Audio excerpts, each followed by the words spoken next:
o maging parte ng pamilyang ito. Para po sa akin and biblically, ang pinakamahalagang pamilya na dapat ay maging membro tayo ay ang tinatawag na spiritual family o maging membro ng pamilya ng Diyos. Yun po ang pinakamahalaga. Maging membro ka ng pamilya ng Diyos. Paano po ba magiging parte ng pamilya ng Diyos? Ano po ba ang proseso nito? Magkakaiba po tayo ng ina, magkakaiba po tayo ng magulang, magkakaiba po tayo ng apelyido.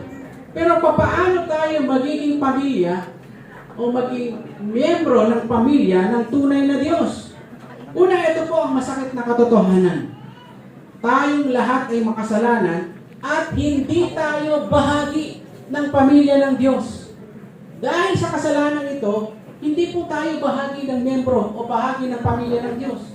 Tayo po ay tinatawag na makasalanan. Ayon po sa Roma 3:23, sapagkat ang lahat ay nagkasala at hindi nakaabot sa pamantayan ng Diyos. Ito po yung masakit na katotohanan. Tayong lahat dahil sa ating kasalanan, hindi po tayo miyembro ng pamilya ng Diyos. Ngayon, ano ang epekto nito sa atin bilang nagkasala sa Diyos at bilang isang makasalanan? Sabi po ng salita ng Diyos sa Romans 6:23, sapagkat ang kabayaran ng kasalanan ay ang dalhin ng ating kaluluwa sa apoy ng impyerno. Sa ating kasalanan, meron po itong kaparusahan. Ang idalhin ang ating kaluluwa pagdating ng panahon sa apoy ng impyerno. Pero ito po ang maganda. Sa oras na ito, gusto ko pong ibahagi na paano ba tayo magiging miyembro ng pamilya ng Diyos? Makasalanan tayo at hindi natin kayang iligtas ang ating sarili. Pero meron pong magandang balita. Ang magandang balita, gusto ko pong sabihin sa inyo lahat, mahal ka ng Diyos. Mahal tayo ng Diyos. Ayaw niya iniisa sa atin makarating sa impyerno. Ayaw mo ng Diyos. Dahil hindi natin kayang iligtas ang ating sarili, siya po ang gumawa ng paraan. Ibinigay po niya ang kanyang buktong niyang anak, ang ating Panginoon Jesus, nagkatawang tao, upang bayaran ang ating mga kasalanan. Sabi po sa John chapter 3 verse 16, sapagkat gayon na lamang ang pag-ibig ng Diyos sa sanlibutan, kaya niya ibinigay ang kanyang buktong niyang anak upang ang sino man sa kanyang sumampalataya ay hindi na mapahamak sa impyerno, kundi magkaroon ng buhay na walang hanggan. Ang katotohanan, mga kapatid, ikaw at ako ay mahal ng Diyos. At dahil hindi natin kayang iligtas ang ating sarili, siya na nagmamahal sa atin ang nagbayad ng ating kasalanan. Tiniis niya ang isang magaspang na krus. Binuhat niya ito. Pinarusahan siya. Alang-alang po sa atin, tiniis niya ang lahat ng paghihirap para lamang ikaw at ako ay magkaroon ng kabayaran ng kasalanan. Binayaran po niya ang ating mga kasalanan. Sa oras na ito, pagkatapos niyang bayaran, sabi po ng Diyos, ang sino man, pag sinabi pong sino man kahit sino, hindi pinag-uusapan po dito ang status ng ating buhay. Lahat ng taong makasalanan. Kung ang sino man ang sa Kanya ay sumampalataya. Ang lahat ng taong sasampalataya sa Panginoon Jesus.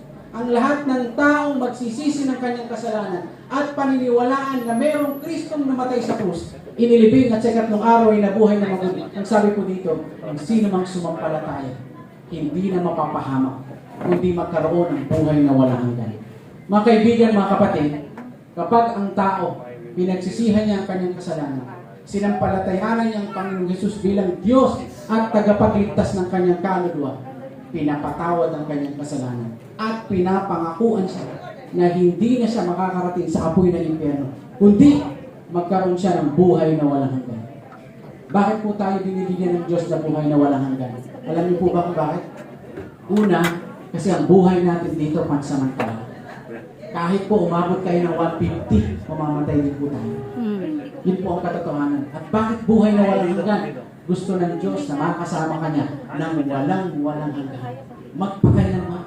Kaya ino-offer ng Diyos sa atin na isang tao ay sumampalataya sa Kanya at panaligan siya upang siya ay makasama ng Diyos magpakailanman doon sa Kanya. Kaya pong sabi ng verse kanina sa John chapter 1, ang lahat ng sa Kanya ay tumanggap. Ang lahat ng sa Kanya ay sumampalataya ay pinagkalooban silang maging mga anak ng Diyos. Ano pong ibig sabihin? Kanina, ang sabi ko po sa inyo, sabi ng Biblia, Makasalanan tayo at hindi tayo pamilya ng Diyos. Pero sa oras ng tao ay pinagsisihan ang kanyang kasalanan, tinalikuran ang kasalanan niya, sinampalatayanan niya ang Panginoong Hesus bilang kanyang Diyos at tagapagligtas. Sabi po ng Biblia, nagiging pamilya sa ng Diyos. Nagiging parte siya ng pamilya ng Diyos. Nagiging anak po siya ng Diyos. Kaya mga kapatid, mga kaibigan, kayo po ang magdidesisyon sa ino-offer ng Lord.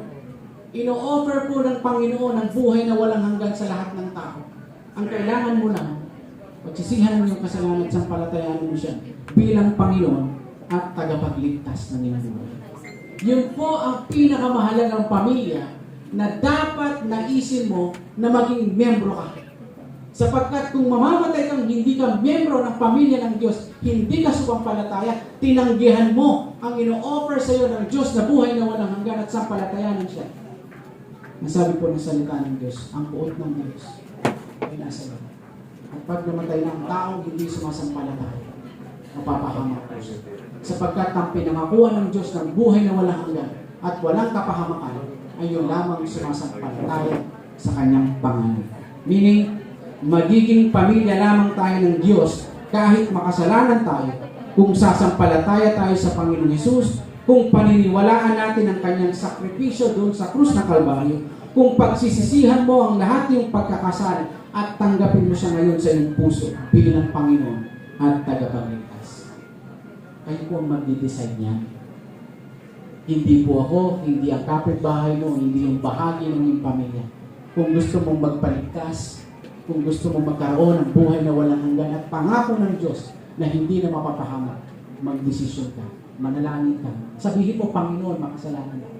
Pinagsisisihan ko ang aking mga kasalanan. Sinasampalatayanan ko na ikaw ang nagmahal sa akin at nagbayad ng aking mga kasalanan. Binubuksan ko po ang aking puso. Tinatanggap kita bilang Panginoon at tagapagligtas. Kapag ang tao nagdesisyon na sumampalataya sa Panginoon, that very moment, ang kanyang pangalan ay ililista sa aklat ng buhay. At siya po ay pinatawad ng Panginoon sapagkat siya ang nagbayad ng ating kasalanan. Mga kapatid, para maging pamilya ka ng Diyos, kailangan mong magdesisyong sampalatayanan ang Panginoong Hesus sa buhay. Nawa, sa oras na ito ay magdesisyon kang magpaligtas sa Kanya. Nawa sa oras na ito, gawin mo na sampalatayanan sa iyong buhay ng ating Panginoong Hesus. Ngayon, ang lahat ng sumampalataya sa Panginoong Hesus ay magkakapatid na sa Panginoon at pamilya na ng Diyos.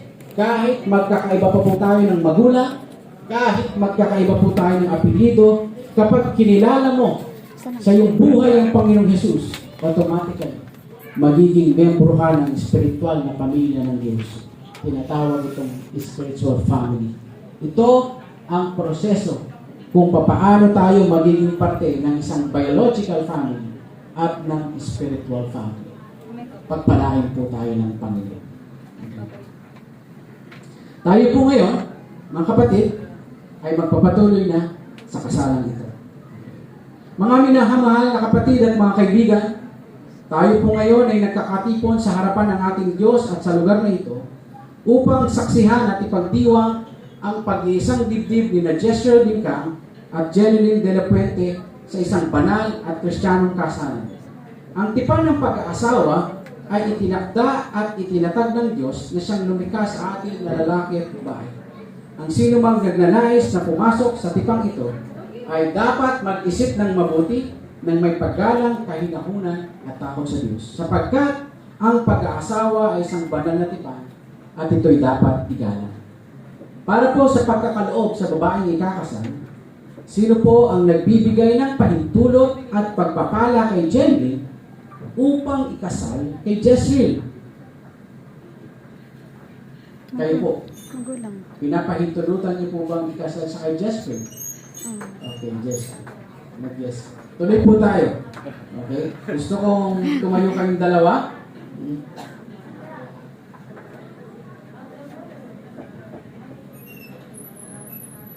Sa oras na ito ay nais ko pong marinig kina Jezreel at Jeneline ang buong puso nilang pagtugon at pagsagot sa aking katanungan upang magpatuloy tayo sa kasalan nito. Unahin ko kay Jezreel. Jezreel, Tinatanggap mo ba ang babaeng ito upang maging asawa? Mamumuhay na magkasama ayon sa itinakda ng banal na matrimonyo. Siya ba ay iyong iibigin? Siya ba ay iyong aaliwin, igagalang at iingatan sa sakit at kalusugan at tanging sa kanya lamang pipisan habang kayong dalawa ay nabubuhay? Opo. Opo. Nakasan na. Opo. Tinatanggap ko po. Ikaw, Jenny, tinatanggap mo ba ang napakagwapong lalaking ito? Wow, napaka. Dahil hindi pa tapos ha. At may bonus pa siya. Tinatawag siyang TBH. Ano yun? Tall, dark, and Ay, handsome. sure. Bonus yun ha. Okay. Upang maging asawa, mamumuhay na magkasama ayon sa itinakda ng banal na matrimonyo, siya ba ay iyong iibigin, aaliwin, igagalang at iingatan sa sakit at kalusugan at tanging sa kanya lamang pipisan habang kayong dalawa ay nabubuhay. Opo. Narinig pa rin nyo? Hindi, may na. Nakasanad? Opo. Ayun. Naka-video yan ha. Okay. Gusto ko pong makuha yung wedding ring.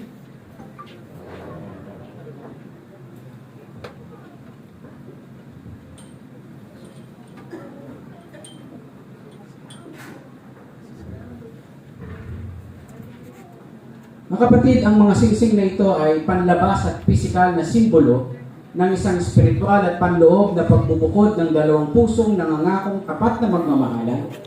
Kadalasan ang singsing ay gawa sa ginto, sumisimbolo ng kadalisayan na dapat maghari sa inyong pagsasama. Ito ay bilog, nagpapahiwatig na ang pag-ibig ninyo sa bawat isa at sa Diyos ay dapat walang katapusan. Tanggapin ninyo ang singsing na ito, tanda ng iyong pagkilala sa pag-ibig ni Kristo sa inyo.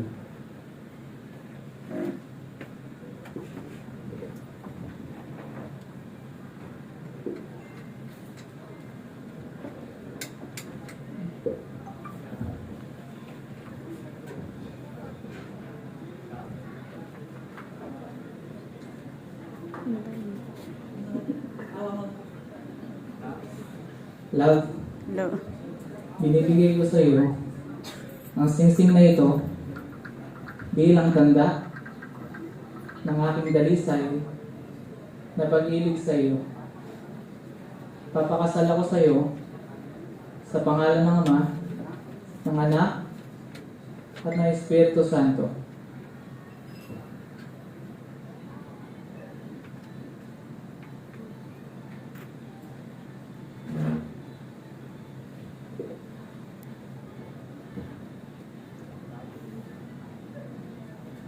Love. Love. Ibigay ko sa iyo Love pala tawagan nila. ang singsing na ito bilang tanda ng aking dalisay na pag-ibig sa iyo. Napapakasalak sa iyo sa pangalan ng Ama, ng Anak, at ng Espiritu Santo. Pakibigay yung singsing. Praise God po, first time ko pong magkasal yata na hindi nagkamali yung dalawa. Usually po sinasabi nung kinakasal ko, papasakal. Namali sila ng dilig. Mula ngayon, papasakal ako sa iyo. Papakasal. Ayan. Sige po. Ngayon po ay makaririnig po tayo ng wedding vows nila, yung mga pangako na gagawin nila pagkatapos po ng kasal. So, kailangan naka-record ito, nakalista, kasi exchange kayo mamaya. Pag nag-aaway kayo, ibabasahin mo sa harapan niya. Okay? So, mauna po yung ating gentleman. Sige. Go.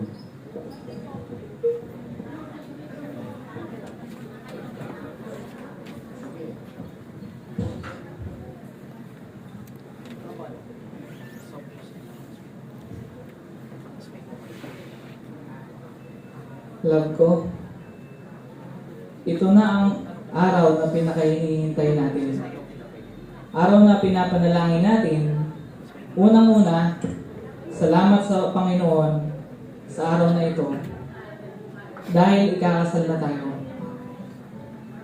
At parang kailan lang na nanliligaw ako sa iyo ng ilang taon at parang dumating sa punto ng buhay ko ay parang gusto ko nang sumuko. At laging naiisip kung kailan kita tatanungin na kailan mo ba ako sasagutin. At nung sinagot mo na ako, ay tinanong kita kung kailan mo ako sasagutin, ay parang hindi ako makapaniwala.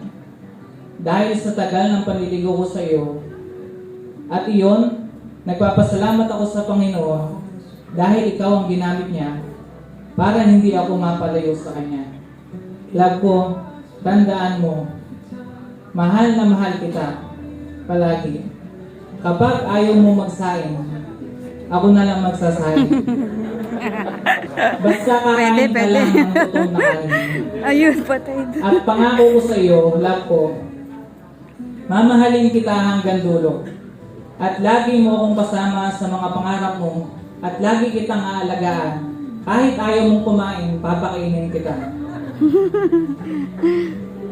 At pangako ko sa iyo, ipapakita ko sa iyo kung sino ako bilang asawa mo. Mahal na mahal kita. I love you so much, love ko.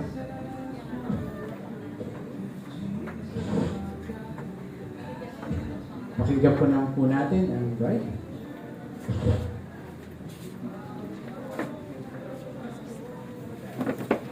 Hi, love.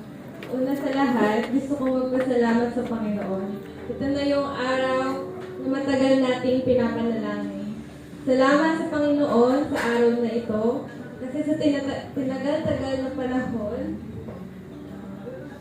6 years to be exact ngayon, na magkasama at magkaharap na tayo ngayon. Salamat, love, sa pagmamahal mo sa akin, sa paghatid sundo, kahit napapagod ka na.